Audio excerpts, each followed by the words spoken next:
Itu ada Bang Bob, kayaknya mau ngambil yang dekat aneh bener ini. Lagi.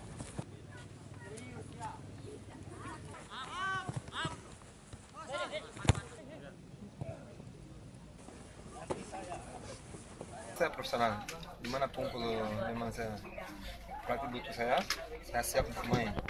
Tapi selama 3 tahun itu yang lalu sampai sekarang, kalau saya pemain, saya biasanya main di tengah gitu.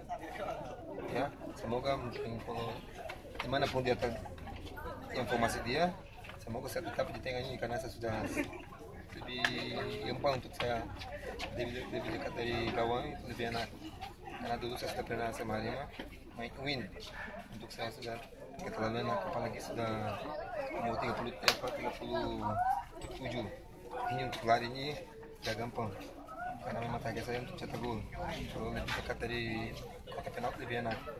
Tapi seperti tadi saya bicara, ini tergantung pelatih. Kalau memang dia suruh saya main dimanapun, saya siap, rasa profesional. Kalau setiap musim kan kita selalu ada target gitu, selalu pasang target. Ya. Berapa gol? Kalau untuk musim ini gimana? Ya, ini untuk musim kemarin 22 ya. Saya harus di atas itu. Selalu saya harus target di atas yang sebelumnya. Semoga saya bisa dapat juga. Saya juga fokus 100% untuk cetak gol untuk Batu Sriwijaya. Kalau bisa lewat target saya, lebih bagus untuk saya dan untuk tim juga, saya pikir.